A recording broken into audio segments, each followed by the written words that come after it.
Oi, gente, tudo bom? Vocês estão lembrados de mim? Eu tô aqui de volta. Logo se vê pela minha aparência que eu estou derretendo nesse calor bauruense, né? E eu, na verdade, estava já há um tempo coletando algumas informações para fazer alguns vídeos. Nessa minha preocupação, nesse meu propósito de fazer um vídeo por semana, na verdade eu acabo acumulando temas, porque na verdade não dá para fazer mais do que um por semana, gente. Vocês me desculpem, tá? Então, assim, se eu tivesse como fazer mais de um por semana, eu faria, mas eu faço tudo sozinho, então, né, vocês me dão, dão um desconto pra mim, tá bom, gente? E aí, o que acontece? Eu já tava pensando em alguns dos temas, e aí eu achei mais importante, na sequência, eu passar o tema desse vídeo de agora, que é a respeito do novo ensino médio e do pedido que grande parte da sociedade organizada tem de defender a revogação do novo ensino médio. E eu gostaria de explicar um pouco o meu entendimento, a minha vivência com relação ao ensino, já que eu sou uma pessoa que eu estou terminando meu curso de pedagogia, eu tive a oportunidade de conhecer mais aproximadamente, né, mais de perto, o que é o ensino brasileiro, o que é a escola, como ela funciona, como se faz, né, como se planeja o ensino, como se planejam as matérias, como se dá até o processo de aprendizado do ser humano, né, que esse foi o meu maior motivador para eu estudar a pedagogia. Então, eu gostaria de tratar a respeito disso para tentar, de repente, levar alguma luz a esse tipo de discussão que a gente acaba vendo por aí. Não significa que as argumentações que eu ando vendo, pelo menos, estejam erradas, mas eu acho que muita gente, que inclusive a gente da área de educação, que é diretamente ligado ao novo ensino médio, que o novo ensino médio é preciso entender o seguinte: eu sou uma pessoa que está se formando em pedagogia, e a pedagogia no Brasil, ela se destina a formar os professores que vão atuar até o ensino fundamental 1. Do ensino fundamental 2 até o ensino médio, são licenciaturas em cada uma das áreas, né? Como matemática, geografia, e assim por diante, né? E aí, o novo ensino médio, ele é direcionado para aquela faixa etária das pessoas que vão sair, vão se formar, e a grande parte delas já vai ter um direcionamento mais ou menos que vai durar a tua vida toda, se bobear. Que é potencialmente a pessoa entrar numa faculdade, no ensino superior, ou então a pessoa acabar entrando ali no trabalho, ou fazer de repente um curso profissionalizante.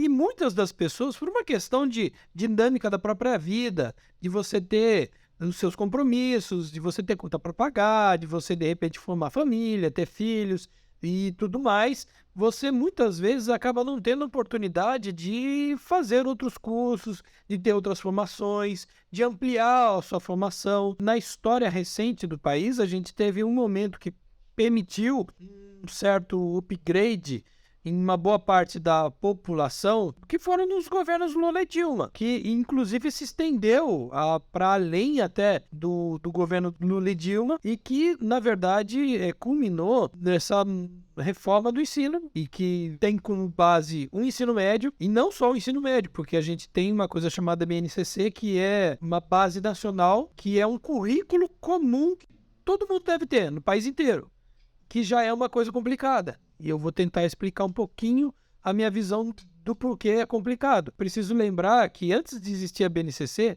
não existia um currículo comum para o país inteiro. Então, se você pensar que não havia nada, e muitos estados, muitas escolas, muitos sistemas de ensino pelo país afora, era bem perdido, né? Eles não sabiam o que fazer. Você fala, houve um avanço, porque pelo menos você tem agora uma base. Mas o problema é a base em si, porque em outros sistemas de ensino já estruturados, você tinha, de repente, currículos muito, mas muito, muito melhores do que a BNCC. E para ser melhor do que a BNCC não precisava muito, vou falar para vocês, que é a realidade, tá? Então a gente precisa entender o seguinte: essa situação, ela tem muito a ver com uma ideia de como o Brasil estava sendo planejado e feito. Por quê? Porque os anos Lula e Dilma, primeiro o governo Lula e o governo da Dilma, ele deu prosseguimento a um projeto de país, a um projeto de Brasil, que era um país que estava sendo desenhado para concorrer de igual para igual com qualquer país desenvolvido do mundo, sem nenhuma grande revolução socialista ou qualquer outra coisa. E eu sei que um monte de gente já ouviu um monte de coisa de que o comunismo ia chegar.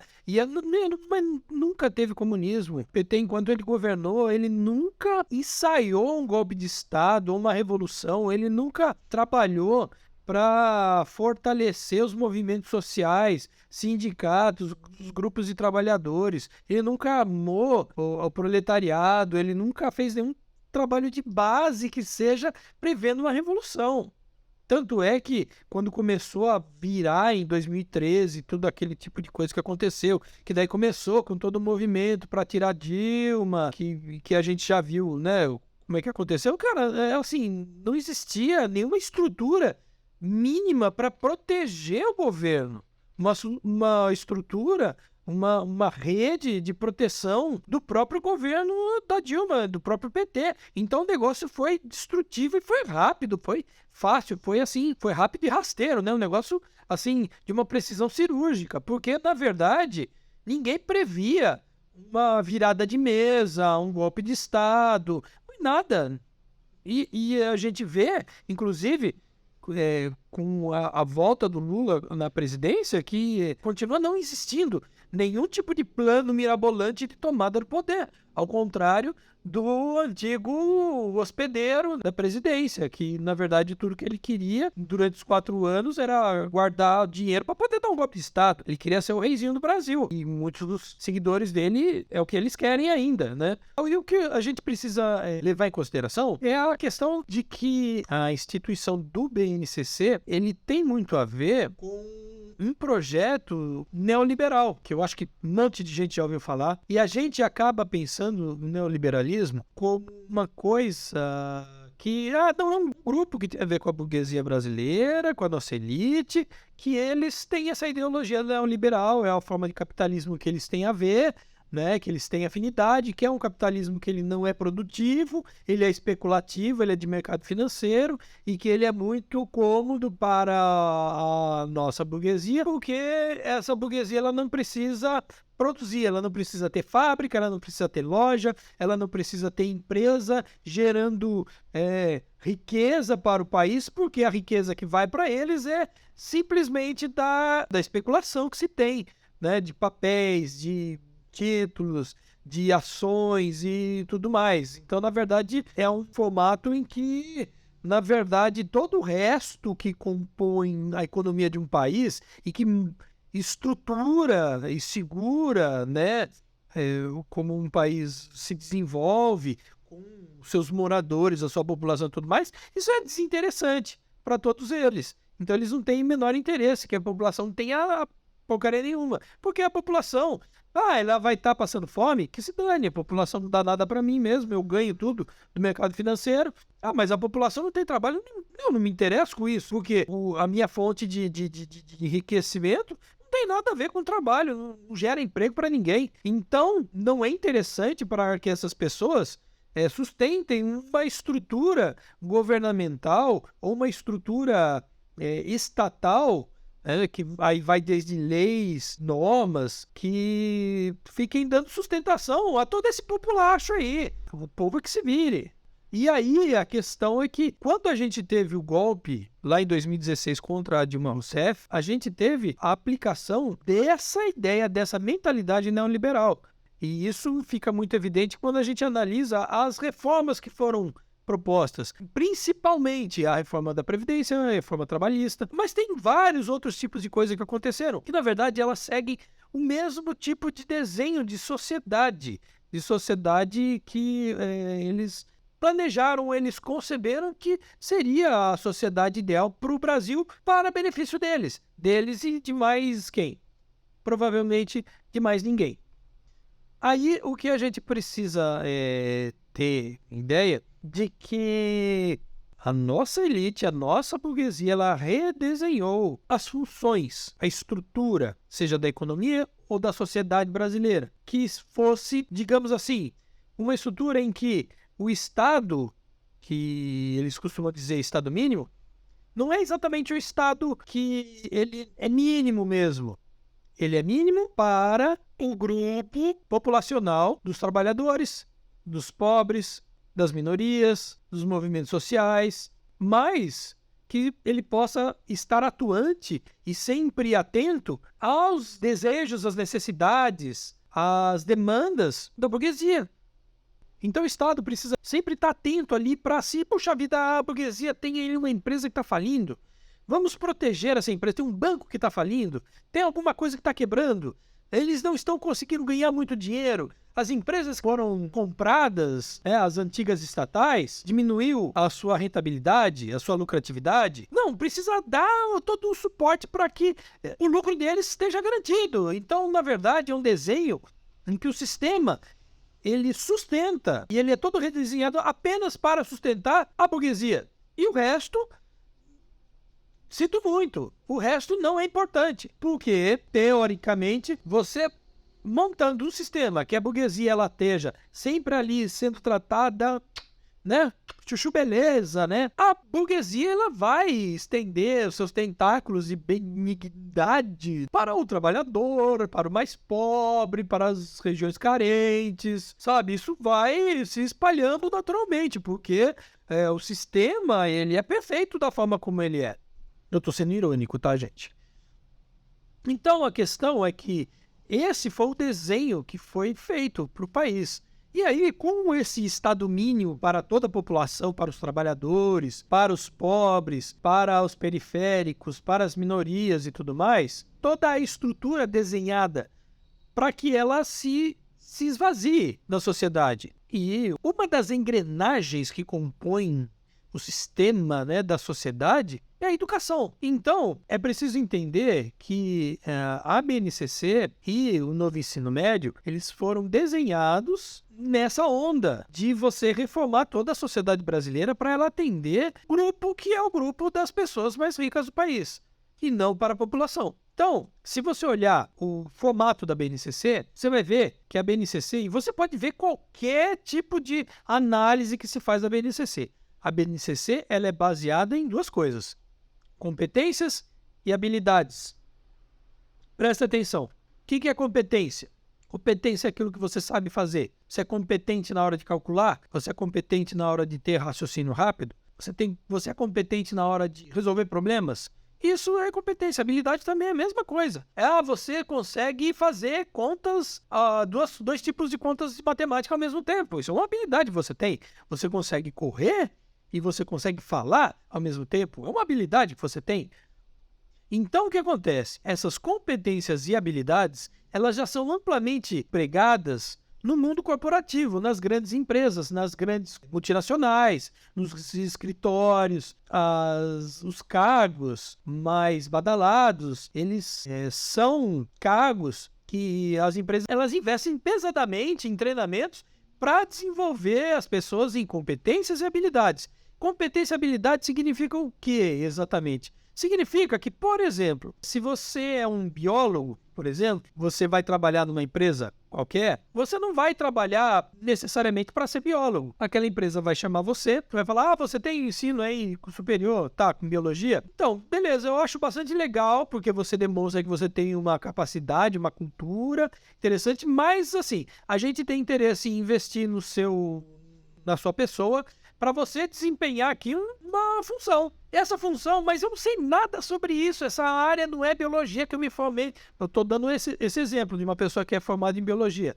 Não tem nada a ver com a minha formação, não tem importância, a gente dá todo o treinamento. Você vai ver que é muito simples. Você vai ter que desenvolver competências e habilidades, você vai ter que estar predisposto a ser sempre solícito, a sempre estar com vontade de resolver problemas, toda aquela coisa que todo mundo já viu. O cara quer ser proativo, comunicativo, ter liderança, ser um cara, uma grande capacidade de sei lá o que, entendeu? Sabe, uma pessoa que sempre esteja disposto a resolver problemas e aprender novas coisas, enfim. E também a gente precisa ver que nos últimos 10 e 15 anos começaram a surgir, principalmente nessas grandes empresas, cargos, profissões completamente novas e que são descoladas de qualquer formação. E aí o que acontece? Até você vai ver o nome, os nomes em inglês, uns negócios ali, que ninguém sabe o que é, só quem é da área mesmo sabe o que é, e às vezes a pessoa nem sabe mesmo o que ela é. Mas isso tudo é um redesenho para que as empresas elas possam moldar o seu trabalhador para que ele atenda aquilo. E isso não tenha, de repente, tanta ligação com a sua formação original. E isso está dando certo para muitos deles. Eu não sei como é que está dentro, porque eu não estou dentro de nenhuma dessas empresas, mas eles veem que esse é um caminho a fórmula do sucesso. E aí, o que acontece é que você pega, então, a BNCC, o currículo, preciso lembrar o seguinte, que o currículo é onde está ali listado tudo que vai ser ensinado. Né? Quando você pega um curso, você vai fazer um curso, você vê o currículo, né? Sabe aquela coisa, o programa, né, do curso é o currículo, né? O currículo que ele é proposto para você. Então, esse currículo, ela é um currículo que ela vai dizer assim, olha, você está na escola lá no primeiro ano, você tem que desenvolver o seu aluno para ele poder ter capacidade de aprender soma e subtração. Você vai ensinar o seu aluno para que ele tenha desenvolvido a capacidade de perceber o espaço à sua volta. Ele ter noção do que é cuidar da casa, por exemplo. Ou ter noções de higiene. É isso que é a BNCC. Então, a BNCC, ela não fala assim, por exemplo, você em história, você vai ensinar história do Brasil, Brasil colônia, de tal ano a tal ano. Você não vai ensinar Brasil império, de tal ano a tal ano, ou história do mundo, civilização egípcia, civilização grega, civilização romana, Idade Média, Idade Moderna, a fase das navegações. Não, você está focando esse currículo em qual é a capacidade social que o aluno vai ter, sabe? Se ali se encaixar alguma matéria, beleza, se não encaixar, paciência, porque o que é importante é que ele desenvolva predisposições para ele sempre procurar coisas legais e tudo mais. Aí entra o novo ensino médio. O novo ensino médio ele já é desenhado para que você dê prosseguimento para essa BNCC que já te formou até ali você poder entrar no ensino médio. Aí no ensino médio você já faz a rapa, né? Você já separa o joio do trigo, sendo que o trigo é quase ninguém, todo mundo é joio, né? Todo mundo vai para a fogueira. E aí a gente vê o seguinte, eu vou tentar aqui colocar para vocês algumas imagens para vocês verem, né? Dos esquemas, por exemplo, no novo ensino médio, por exemplo, né? Tem uma coisa aqui que eu peguei, né? Um infográfico que mostra como que eram as matérias. Antigamente, antes de ser o novo ensino médio, você tinha lá todas as matérias ao mesmo tempo sendo ensinadas. Todas elas estavam dentro do currículo que todos os alunos aprendiam. Biologia, física, química, filosofia, geografia, história, sociologia, artes, educação física, língua inglesa, língua portuguesa e matemática. Beleza? Aí o que acontece? Agora foi feito o quê? Um agrupamento de áreas de conhecimento. Então, tem as ciências humanas e sociais, que daí vem filosofia, geografia, história, sociologia. Aí tem linguagens e suas tecnologias. Artes, educação física, língua inglesa e língua portuguesa. Aí você tem ciências da natureza e suas tecnologias, biologia, física e química. E aí você tem matemática, né? Matemática e suas tecnologias. Então, o que acontece? Esse desenho de você agrupar significa que o seu filho que vai fazer ou que está fazendo o novo ensino médio, ele não vai aprender todas as matérias. Não vai aprender todas as matérias. Não vai aprender. Vai aprender selecionando alguns grupos. Por quê? Porque aí você tem a coisa dos itinerários formativos. Que aí você tem... Cara, eu vou pegar aqui um exemplo que é do ensino médio gaúcho. Que os itinerários são cidadania e relações interpessoais. Outro itinerário, empreendedorismo.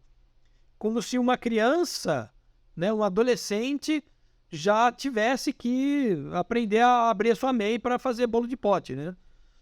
Expressão corporal, expressões culturais, educação financeira, tecnologia. Então você tem itinerários, e se a gente pegar, por exemplo, o que significa itinerário, é itinerário do ônibus, né? Você vai pegar um ônibus, qual é o itinerário que ele faz? Itinerário é o caminho que ele faz.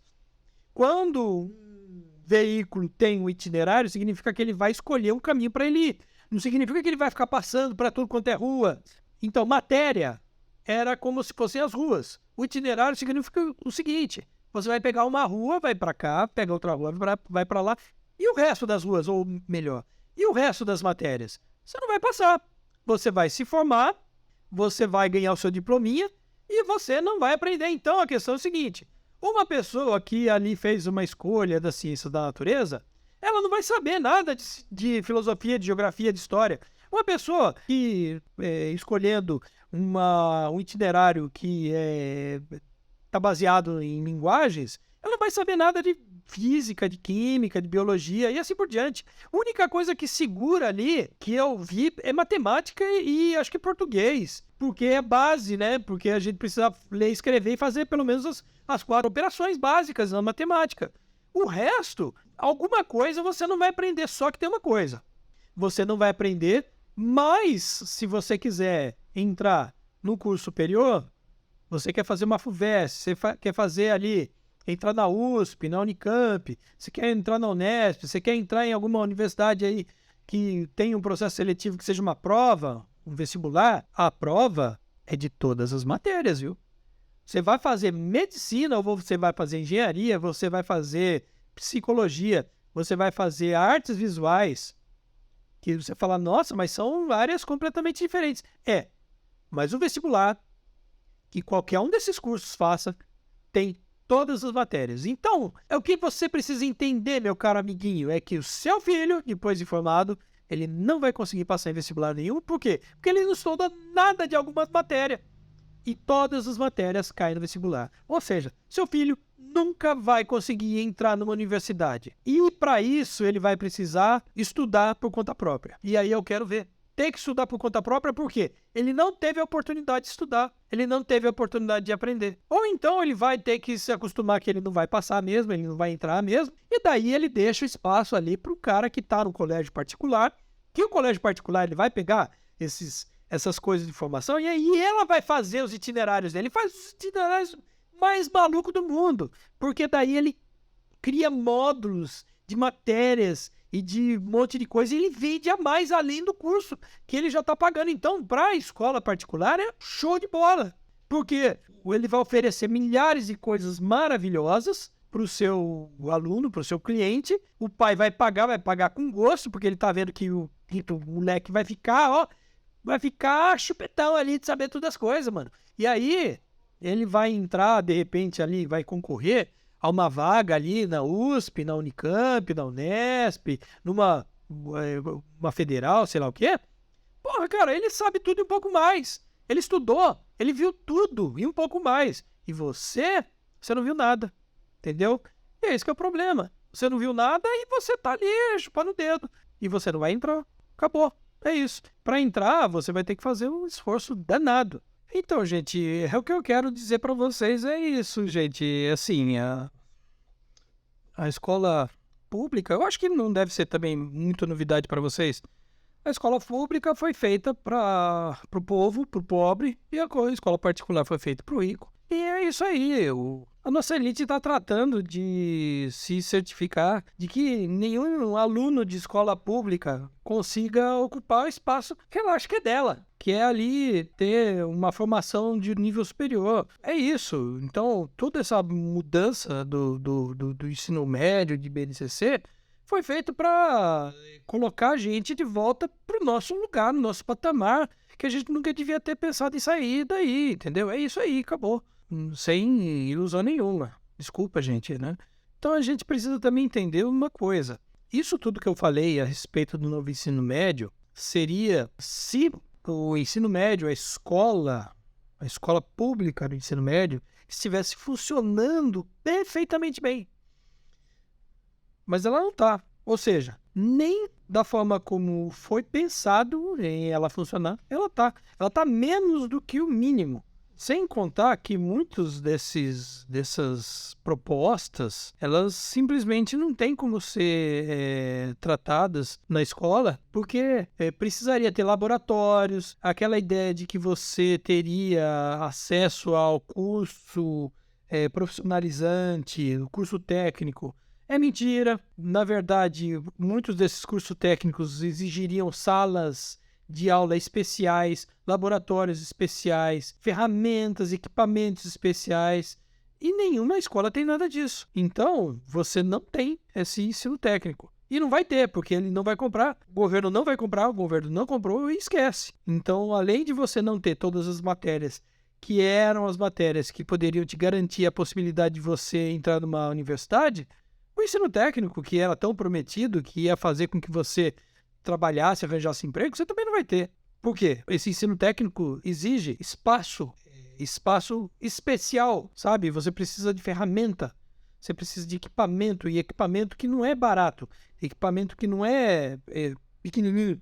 Então, você esquece que você vai ter isso. E outra coisa, esses cursos aí, esses itinerários que tem formação técnica, a maioria deles, eu não saberia te dizer se todos os itinerários, mas a maioria deles tem ali, de repente, a proposta de ter um ensino profissionalizante técnico, mas não tem diploma. Ou seja, você vai saber fazer aquilo, mas não tem como comprovar que você tem aquilo ali. Mesmo porque, quando você pega um curso técnico daquela formação numa escola técnica e você vai ver, tem muito menos horas no ensino, nesses itinerários aí do novo ensino médio. Então, assim, o que existe é um monte de mentira, um monte de enganação, um monte de ilusão para fazer com que você, que seja trabalhador, que tenha o seu filho na escola, não tenha um futuro, nenhum futuro, porque ele não vai saber basicamente nada,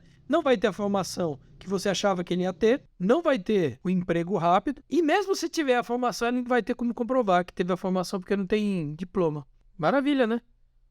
É o fim da linha para toda uma geração. E agora? O que a gente vai fazer? Porque o que está sendo proposto é vamos rever o novo ensino médio. Cara, esse novo ensino médio não tem o que rever, ele é completamente ruim. Aliás, tudo o que foi feito em termos estruturais no país desde 2016 é ruim. Era para acabar com tudo que foi feito. Essa porcaria dessa lei de teto de gastos só serve para destruir a sociedade. Só serve para fazer com que o pobre não tenha direito a nada, não tenha acesso à saúde, à educação, não haja infraestrutura nas cidades. Se você pegar a Previdência, essa reforma da Previdência, que uma pessoa só vai poder ter uma aposentadoria, assim, de valor mínimo, depois dos 75 anos, dos 80 anos. Tem alguns grupos da sociedade que a sua expectativa de vida é 60 anos.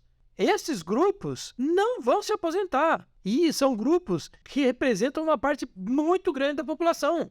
O povo mais empobrecido, o povo das periferias, o povo trabalhador que sabe, tem ali o trabalho que é mais braçal, esse povo não vai viver para poder se aposentar. E você que vai viver para se aposentar, vai ficar 2, 3 anos aposentado e depois vai morrer. Porque a expectativa de vida do brasileiro médio é de 78 anos. Você vai se aposentar com 75. Você vai se aposentar com 75 anos para ficar 3 anos aposentado? Ah, mas não tinha dinheiro. Não tinha dinheiro, gente. Por que não abre as contas? Vamos lá, mostra a planilha pra gente. Mostra a planilha, vamos ver como é que é isso. Vamos levantar esses custos todos. Aonde é que está esse dinheiro? Para onde foi esse dinheiro? Porque o que eu pude ver é que a Previdência sempre foi superavitária. Tanto ela era superavitária que ela servia para emprestar dinheiro para financiamento da casa própria. Muito do dinheiro que servia para financiar era dinheiro que era da Previdência, que servia para injetar o dinheiro nesses programas habitacionais.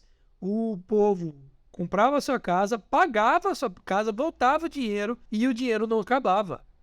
Então a gente precisa ter muita noção do perigo que ronda todos nós. A gente está vivendo uma realidade que ela não é nem um pouco boa. Mesmo agora que tem um presidente com alguma coisa na cabeça e no coração, a gente não tem muita perspectiva. A gente tem aí uma taxa de juros do Banco Central de 13,75%, porque a gente tem um presidente do Banco Central independente que ele reza pela cartilha do presidente maluco genocida e que ele está colocando as taxas de juros na estratosfera para sabotar a economia brasileira, para a economia brasileira não deslanchar de jeito nenhum. E ele tem consciência de que ele está destruindo a economia. E não adianta nada o presidente do Brasil fazer qualquer coisa. Por quê? Porque a taxa de juros vai destruir tudo. Está destruindo. Com uma taxa de juros alta dessa, o banco, que é onde a gente pega empréstimo, onde você de repente usa, um dinheiro ali do seu cartão de crédito ou do seu cheque especial, você acha que você paga o quê? 13,75%? Nada. É 400% ao mês, 500% ao mês, 2.000% ao mês. O valor é gigantesco. Quanto maior a taxa de juros básico ali do Banco Central, essa taxa de juros ela vai exponencialmente aumentando para chegar até você. E o crédito não vai até você. Cada vez fica mais difícil. Para você, para o teu empregador, para o teu patrão, aquele que seria, de repente, o teu patrão. Aí você vê, por exemplo, quantos casos nós tivemos aí de trabalho escravo. Por que a gente tem trabalho escravo? A gente tem trabalho escravo porque a gente teve uma reforma trabalhista. E a reforma trabalhista, da forma como ela está, ela é um convite ao trabalho escravo. A maioria dos trabalhos que se adequam às atuais legislações trabalhistas, ela abusa do trabalhador. O trabalhador trabalha pra caramba, ganha pouco, não tem garantia de nada. Então, na verdade, assim, só tem um jeito de acabar com essa tentação do trabalho escravo, que também é derrubando essa reforma trabalhista. Com a reforma trabalhista, não tem por onde haver trabalhador com uma vida digna. Com essa reforma da Previdência, não tem como um idoso ter uma vida digna. Com o novo ensino médio, a BNCC, não tem como a criança ou adolescente vir a ter uma vida digna. Não tem. Por quê? Tudo isso faz parte de um desenho de país. Que ele é feito para que todo mundo que faz parte da base da pirâmide sirva para quem está no topo da pirâmide.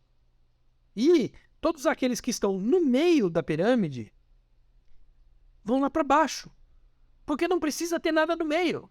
Entendeu? Você que é classe média, você não vai mais existir. Você que está ali, porque classe média é aquele cara que ainda de repente tem alguma chance de respirar. Quando essas políticas neoliberais elas são aplicadas, quem mais sofre é a classe média. A classe média deixa de existir, vai acabando com a classe média. Quando a gente estava lá no governo Fernando Henrique Cardoso, porque eu estava, eu vivenciei, eu passei por isso. A classe média estava deixando de existir. Tá todo mundo indo para a pobreza. Somente de um certo padrão de classe média alta, ainda conseguia resistir. E mesmo assim, quem estava na classe média alta estava começando a ser puxado para a classe média. Então, gente, é preciso entender que, infelizmente, o que a nossa burguesia reservou para todos nós não é o melhor dos mundos, é o pior do pior dos mundos. Para todos nós. Se você não faz parte da burguesia, daqueles que detêm o poder e detêm o destino do país, da economia, da sociedade, nada de bom te espera. Nem para você, nem para os seus filhos, nem para os seus netos. Para ninguém. E aí, como é que você faz? Na verdade, se você estiver bem atento, você vai perceber esse golpe, que é um golpe contra você, cidadão.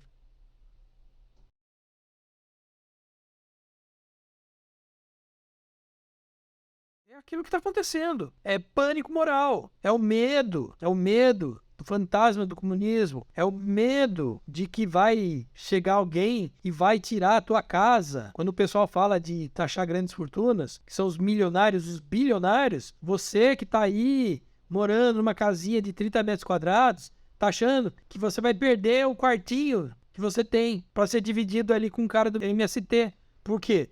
Porque o pessoal que é ligado aos conservadores já disseram isso. E você acredita. É baseado em quê? Baseado em nada. Porque não existe esse tipo de proposta.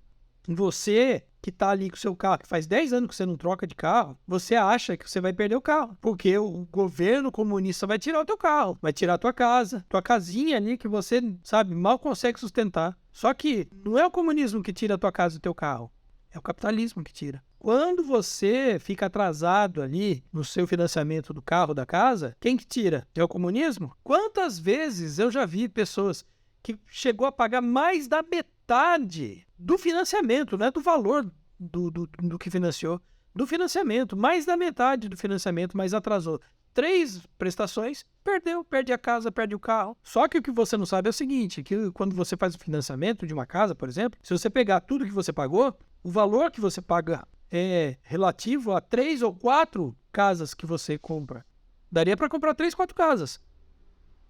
Mesma coisa com o carro. Dá para comprar 3, 4 carros também. Então, você já pagou pelo seu carro, você não tem mais dinheiro para pagar e você perde o carro, porque o banco toma. Mas você não tem medo disso. Aí você tem medo que o cara lá da corrente do Zap Zap fala para você que toda mulher agora vai ser obrigada a abortar, que todo homem é obrigado a ser viado, né? Vai virar homossexual, vai ter que se relacionar com outro homem, porque o comunismo faz isso. E você acredita, e você fica desesperado. Daí o cara fala para você que vai ter banheiro unissex nas escolas, e você acredita nisso. E aí o cara fala para você que vai vir médico cubano, que na verdade é um terrorista, né? Um guerrilheiro, que ele vai vir aqui para escravizar o povo. E aí você acredita. Só que nunca aconteceu nada disso. Nunca aconteceu nada disso. Isso deveria ser motivo para piada. Mas o pessoal tem medo. Se você pega... os caras fizeram uma pesquisa que 40% da população tem medo do Brasil se tornar país comunista. Só que o governo, o Lula, o PT, não faz parte dos planos, nem da estrutura, desde a origem do PT, não faz parte da proposta transformar o país, o Brasil, em um país comunista. Então, esse tipo de coisa é absurdo. Só que o que você não vê é a nossa sociedade sendo corroída para impedir que as pessoas mais humildes, que o trabalhador, tenham uma vida digna. Porque o objetivo de todas essas reformas, de toda essa nova estrutura, é você conseguir manter quem sempre esteve no alto do poder. Quem sempre teve dinheiro, a influência, que continue lá. E que você que está ali tendo um aperto danado para viver, que você o sustente, sem você perceber. Você, rala, nunca tem grana. Nunca tem condição de viver uma vida melhor, mas a sua ralação está sustentando o cara lá em cima. E o cara lá em cima não está fazendo nada. O cara lá em cima não precisa nem que você trabalhe para ele.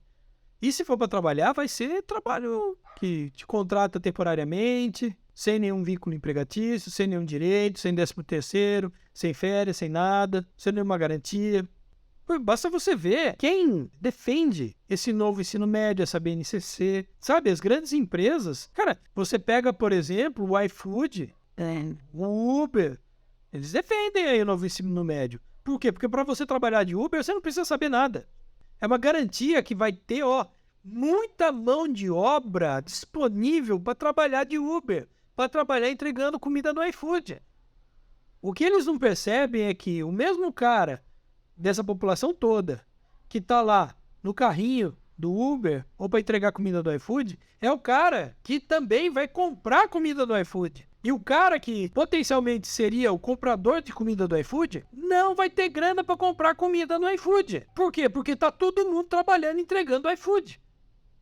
E assim, quando a gente fala de novo ensino médio, de BNCC, de toda essa mudança que fizeram, se a gente como população, a gente tivesse a clareza de compreender qual é a função da escola na sociedade, a gente não teria aceito de forma alguma.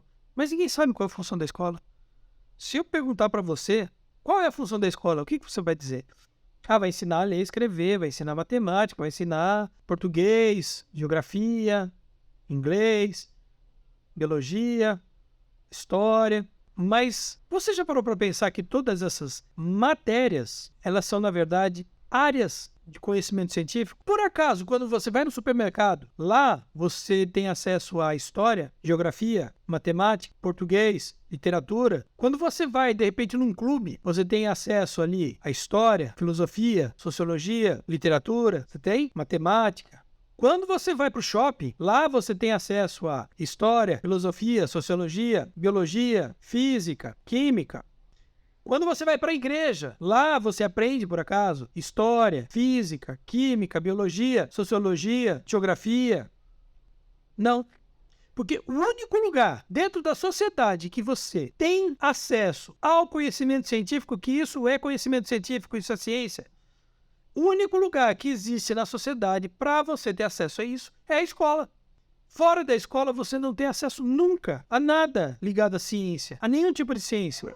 Então, gente, é preciso a gente entender isso. Se você não aprender história na escola, você não vai aprender história em nenhum outro lugar. Ah, mas no YouTube fala. Fala onde? Fala história onde? Lá no canalzinho lá do Brasil Paralelo? Aquilo não é história, não. Aquilo ali é anti-ciência. Aquilo é o que o pessoal chama de revisionismo histórico. Eles pegam a história e eles contam uma outra coisa que não tem nada a ver com a história, sem nenhuma referência científica, e passam para você, com aquela maquiagem hiper legal, com aquela tremenda produção, para você acreditar que a história é aquilo ali. E não é. Não existe nada de história nessas coisas. Você vai aprender o que? Química, física? Onde que você vai aprender química? Onde que você vai aprender química? Qual é a chance que você tem de, fora da escola, você saber sobre literatura, saber mesmo sobre literatura, você entender a respeito da estrutura da língua portuguesa? Como é que você vai saber fazer conjugação de verbo decente? Você vai saber análise sintática. Aonde? Onde que você vai aprender matemática? Aqui no YouTube você vai aprender? Aqui no YouTube você acha que vai ter algum professor que você vai ter alguma dúvida ali no meio da explicação e você vai conseguir chegar para ele e falar assim, olha, eu tenho uma dúvida assim, assim, assado. Nesse ponto que tal coisa assim, eu faço isso, isso, isso. Por que tá errado? Você acha que você vai conseguir? Você acha que você vai conseguir ter essa proximidade? Por quê? Uma escola é um ambiente que não só você tem acesso ao conteúdo científico, como você tem um professor que está ali à tua mão, ele está vendo você. Quando você está lá aprendendo e o professor está ensinando uma coisa e ele está ali, sabe, passando o negócio, se você boiou alguma coisa ali, se você está em dúvida, mesmo que você não falou nada, ele já olha na tua cara, ele já vê, pela sua expressão, putz, o cara não pegou direito aquilo ali. Na hora o cara já tem um estalo assim, ó, vou fazer alguma coisa. Você tem alguma dúvida? E assim vai. Então, essa chance você só tem dentro da sala de aula, dentro da escola. Aí, o que acontece? Você pega aqui o novo ensino médio, você vai desde o ensino básico ali, sabe? Eu já atuando dentro de escola, eu já vi, matéria para criança do primeiro ano, segundo ano, terceiro ano. Projeto, como que era o nome? Não é projeto de vida, não, porque o projeto de vida é do ensino médio e é uma porcaria. Projeto de convivência. Você sabe o que é isso? Tá ocupando espaço e tempo de uma matéria de verdade. Podia ser história, podia ser matemática, podia ser química, podia ser qualquer outra coisa. É projeto de convivência. Sabe o que o projeto de convivência fala? Fala para as crianças. Quando você está irritado, você deve contar até 10, tomar um gole d'água para a irritação passar. Quando você fica bravo com alguma coisa, você precisa aprender a se controlar. Quando alguma coisa acontece e você fica zangado, isso não é bom. Ser uma pessoa zangada, ser uma pessoa brava, você se revoltar contra o mundo, não é uma coisa positiva. É isso. Não chega nem a ser um catecismo. Até catequese é melhor, porque pelo menos tem um Jesus na vida. Que Jesus disse que você tem que ser bom e tudo mais. Mas nem isso tem. Isso o teu filho está aprendendo na escola.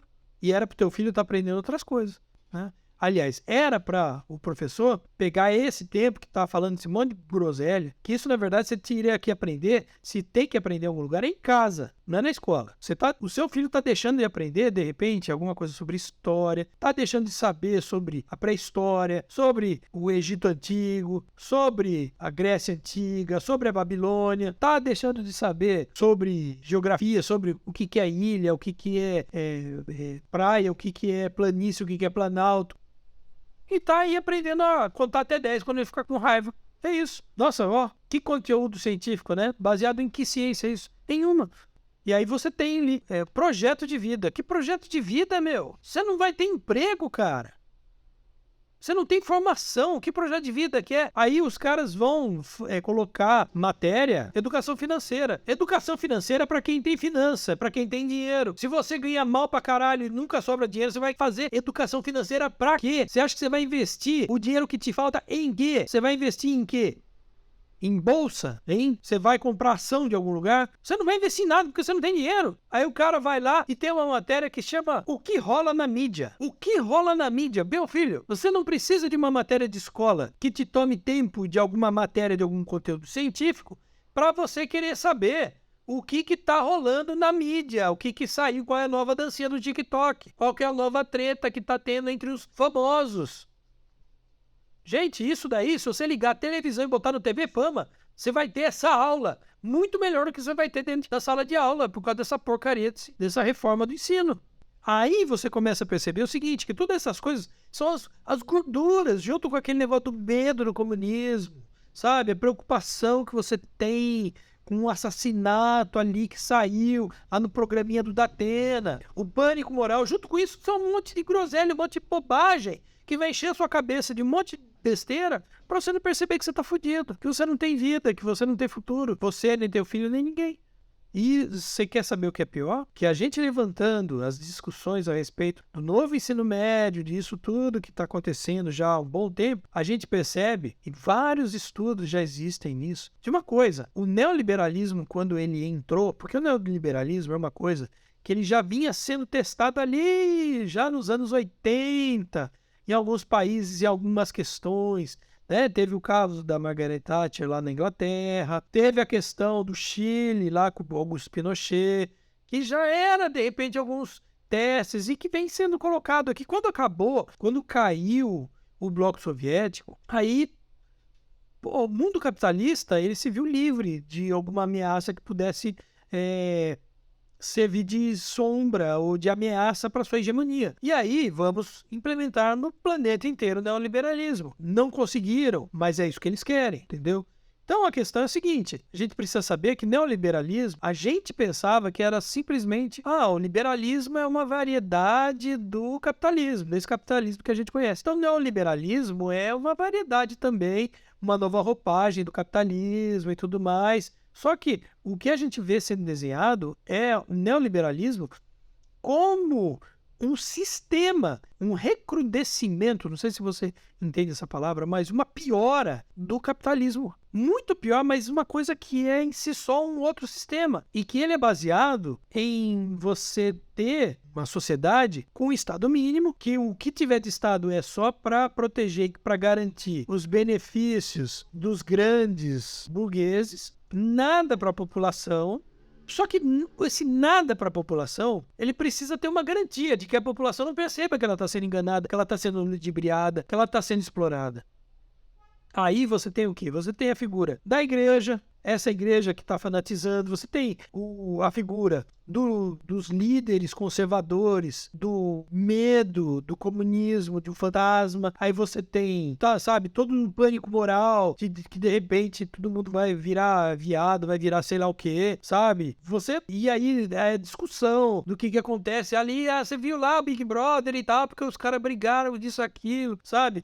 Você tá vendo, você tá acompanhando aí a série de não sei o quê, você viu que o cara tá... E as pessoas discutem, né, personagem de série ou de filme como se fosse real, sabe? Tudo isso vai te distraindo da realidade, vai tirando você da realidade e você não vê isso acontecendo. E assim, essa ordem com que o mundo capitalista ele está se estabelecendo, ele se instala. E aí, para você manter esse interesse em só bobagem, você precisa de um ensino que te, como que eu vou te dizer, permita ter esse nível de interesse, nesse nível de discussão. E é isso que acontece com esse novo ensino médio, com essa BNCC. É que você vai perder a oportunidade de ter acesso a discutir filosofia, a discutir sociologia, a discutir história, a discutir física quântica, a você discutir, sabe, biologia, sabe? Você não vai ter nenhum acesso a despertar em você qualquer questionamento por que que o mundo é assim. Como que o mundo poderia ser? Não, olha só, a nova moda, a nova dancinha, a nova mania, uma nova briga, uma nova discussão, um novo crime, o novo perigo do nosso inimigo, das pessoas que são ligadas ao demônio, né? Porque o comunismo é coisa do demônio. Porque agora todo homem vai ter que vestir saia, sei lá o quê. O negócio é ser mulher trans, homem trans. O negócio é fumar coisas ilícitas e tudo mais. Sem nenhum debate de nada. Você não sabe nem o que é ilícito. Quando o pessoal fala de maconha, você nem sabe o que é maconha, cara. Você não sabe nem o que isso causa no teu organismo. Mas você tem medo. O cidadão com esse grau de intelecto é aquilo que as pessoas vêm chamando de ser neoliberal. Porque cada vez que você teve um sistema produtivo de sociedade, você precisa ter toda a estrutura à sua volta, sustentando e dando o formato, esculpindo o ser que vai habitar dentro daquele sistema, dentro daquela sociedade. Então, quando na história da humanidade nós vivemos as civilizações antigas da antiguidade, nós tínhamos as pessoas, seja, por exemplo, vamos colocar aqui o Império Romano. Você tinha o patrício, você tinha o escravo, você tinha, enfim, os povos vencidos, dominados. Você tinha essas pessoas que elas, para que essa sociedade, esse império romano funcionasse, essas pessoas elas precisariam se encaixar nas funções que iriam sustentar esse império. Então elas precisariam pensar, enxergar o mundo, trabalhar ou não trabalhar,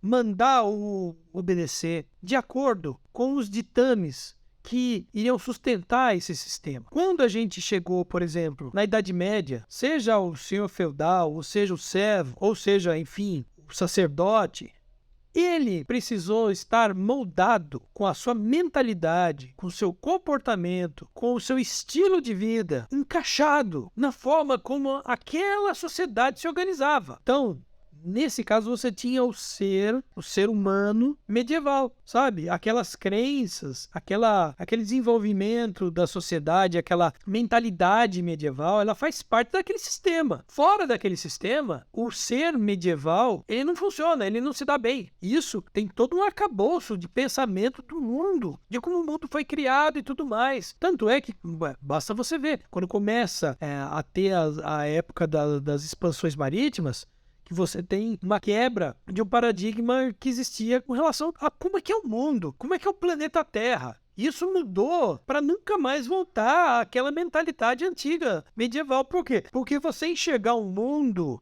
que seja um globo em que você pode dar volta por navio, não fazia parte mais daquela visão de mundo que era medieval, onde você fica ali dentro do seu, sabe, da sua aldeia, e que você só comercializa lá dentro. Que você, aliás, nem comercializar, você comercializa. E assim por diante.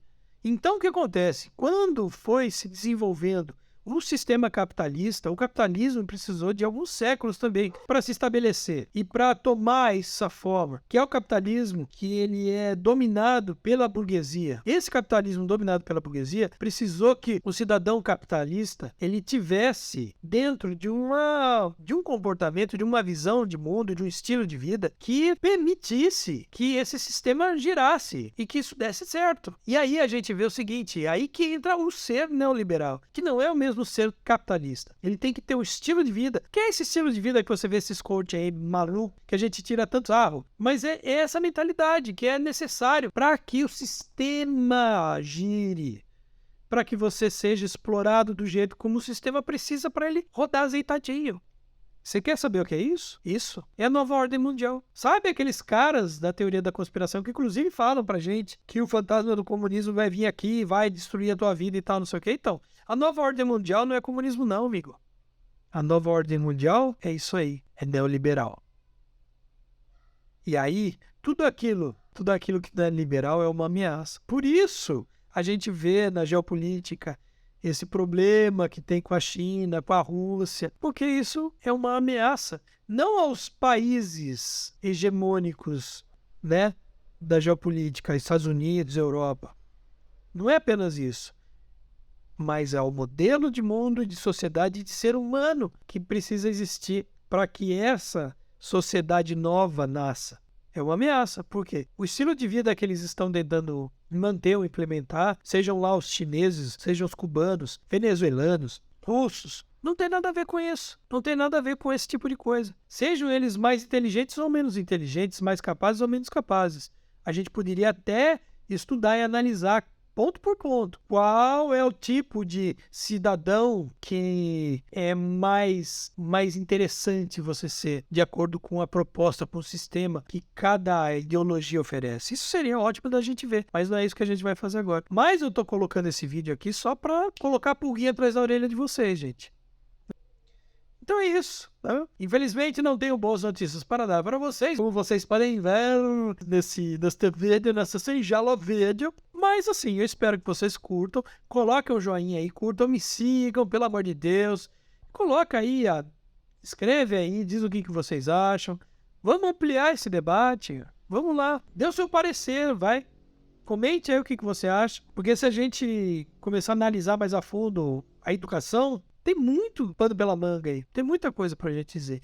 E esse debate precisa ser colocado também, sabe? Não vamos deixar só nos círculos acadêmicos, não. Vamos colocar isso para a população. Vamos popularizar o debate bom. E eu gostaria de convidar vocês para fazer parte disso. Chega junto, sabe? Vamos discutir, vamos colocar pauta, vamos ver o que a gente pode discutir, onde a gente pode chegar. Vamos propor saídas, vamos entender as coisas. Não vamos ser burro, não vamos ser tapado, não vamos ser fanático, né? Então, se você curtiu, dê um seu joinha, se inscreva aqui no canal, bota o sininho aí para piscar. Agora eu tô colocando aqui os links das minhas mídias sociais, que eu refiz aqui, de repente, para todo mundo ver. E assim, gente,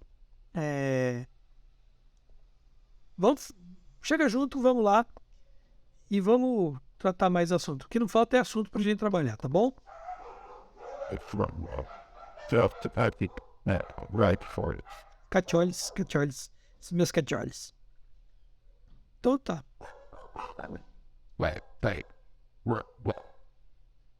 Então, amiguinhos, até a próxima. Até a próxima.